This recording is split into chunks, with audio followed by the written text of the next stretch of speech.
আসসালামাইকুম প্রিয় বন্ধুরা, আজকে আমি একটা বাড়িতে ইলেকট্রিক কাজ করার জন্য আছি। এটাকে দেখার জন্য সবাইকে আমন্ত্রণ রইল। তো চলুন, আজকে আমরা যে বিল্ডিংয়ে কাজ করতে আসছি, আমার ওয়ার্কার এখানে সবাই রয়েছে। তো আমরা দেখাবো আপনাদের যে আমরা যে কাজগুলো করতেছি, আমার ওয়ার্কাররা কাজগুলো কি সঠিক সম্পূর্ণভাবে করতেছে না একটু ভুল ভ্রান্তি হচ্ছে, সেই বিষয়টা আজকে তুলে ধরবো আপনাদের মাঝে। তো অবশ্যই পেজটি আমার ফলো করে রাখবেন এবং ভিডিওটি ফুল দেখার জন্য অবশ্যই আপনারা কাটবেন না। ফুল ভিডিও দেখার জন্য একটু মনোযোগ সহকারে ধৈর্য সহকারে একটু দেখবেন। তো আসলে আমরা একটু দেখি আমরা যে আমার ওয়ার্কাররা কি সিস্টেম কাজ করলো। তো মাশাআল্লাহ, আপনারা দেখতে পাচ্ছেন এখানে আমরা থ্রিং এর জন্য করে আমরা ওয়ালে মাপ দিয়ে কেটেছি। এটা মূলত আমরা কেটেছি 14 ইঞ্চি, যেহেতু বোট আমাদের হয় 12 ইঞ্চি।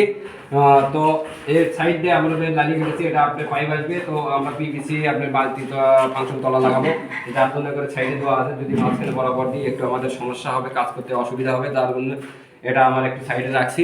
তো মূলত এই পাশে আর একটি দেখতে পাচ্ছেন, এটা আমাদের ডিবি বোর্ড, যেটা আমরা এইচডিবি বোর্ড বলে থাকি। তো এটা হলো আপনার বিল্ডিংয়ের যে পুরোটা আপনার কন্ট্রোল করবে। যদি কোনো রুমে আপনার শর্ট সার্কিট হয় তাহলে এখান থেকে আপনি সেটা ব্রেক আপ করা যাবে। তো যাই হোক, আলহামদুলিল্লাহ এটা সর্বোচ্চ আমাদের 5.5 ফিট থেকে 6 ফিটের মধ্যে আমরা রাখি, যেহেতু হাত দিয়ে কাজ করা যাতে সুবিধা হয়, এক্ষেত্রে আমরা এই জিনিসটা একটু হাইটে রাখি।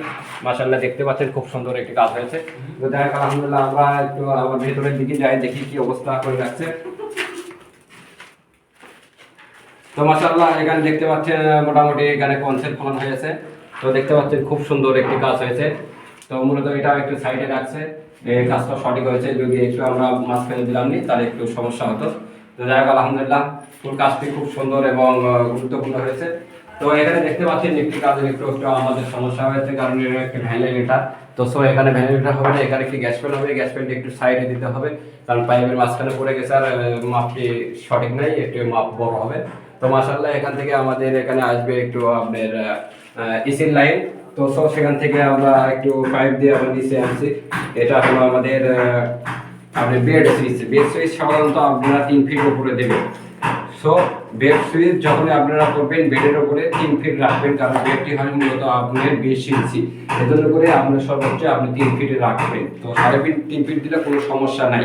আর একটা দেখতে পাচ্ছি এখানে আমরা ওয়ার্কাররা কাজ করেছে। এখানে যে বোর্ডটি আপনি দেখতে পাচ্ছেন, মূলত যে বোর্ডটা এখানে দেখা যাচ্ছে, এটা হলো আমাদের পিসি কম্পিউটার এই জন্য রাখার জন্য আমরা গাড়িতে রাখছি। এটা মূলত আমরা 2.5 ফিট থেকে আমরা 2 ফিটের মতো অবদ্ধ করে রাখবো, যাতে করে না হয়। কারণ এক্ষেত্রে আপনি টেবিলের মাঝখানে পড়ে যাবে, সেক্ষেত্রে আপনারা কখনো এই মাটিটি ব্যবহার করতে পারবেন না। যার জন্য করে আমরা 2 থেকে 1.5 ফিটের মধ্যে এটা আমরা কাজ করে রাখবো, যাতে টেবিলের নিচে থাকে, আমাদের সুইচ সঠিক দিলে সুবিধা হয়।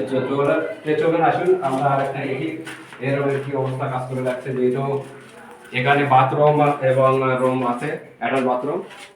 তো মাশাআল্লাহ, এখানে কাজটি দেখতে পাচ্ছেন যে উপরে তো 6 সম্পূর্ণ হয়েছে। এখানে আমরা 4-6 বোর্ড দিয়েছি, যেহেতু এখানে 3টা পাইপ রয়েছে, যার জন্য একটু লাইনটি বড় করে কেটেছি। তো সেখান থেকে চলে আসছে এখানে লাইট। তো মাশাআল্লাহ, এটাও দেখেন, দেখেন এতক্ষণ ধরে যে কথাটা বলতেছিলাম সেটা হুবহু এখানে হয়েছে, ভুলটা এখানে হয়েছে, এই লাইটটি এখানে। তো এটা চলবে না, এটা আপনার আউট করে একটা সাইডে দিতে হবে। এটা একটি এই পিভিসি মাল্টি তোলার জন্য এটা একটা ভুল কাজ। তো যাই হোক, আলহামদুলিল্লাহ। তো এই পাশে দেখতে পাচ্ছি মোটামুটি যাই খুব সুন্দর কাজ করেছে। এটা বাথরুম, যেহেতু হাতের উল্টা হলে ওই বাথরুমটা এখানে দিতে হবে, কারণ দরজাটা ওই পাশে হবে। ওই পাশে হলে আপনার এই কাজটি এখানে আপনার একটু উল্টা করে কাজ করতে হবে। তো এটা অবশ্যই মনে রাখবেন, যদি আপনার দরজাটি অপোজিটে হয় তাহলে সুইচটি তার বিকল্প পাশে হবে। আর যদি আপনি ওই পাশেই দরজার পাশে যদি আপনার এই সুইচটি লাগে থাকেন, তাহলে আপনি যখন দরজা খুলতে যাবেন তখন সুইচটি কিন্তু হাতাতে হবে, আর এই পাশে থাকলে আপনি হাতাতে হবে না। তো গাইস, এ পর্যন্ত আজকের ভিডিও। তো ইনশাআল্লাহ মনোযোগের সঙ্গে দেখার জন্য সবাইকে ধন্যবাদ। এবং ভিডিওটি যদি ভালো লাগে তো ভিডিওটি আমার লাইক করে বেশি বেশি শেয়ার করে দেবেন, আরও যারা 2-4-10 জন লোক দেখতে পারে। অবশ্যই ভালো থাকবেন, সুস্থ থাকবেন। আসসালামু আলাইকুম।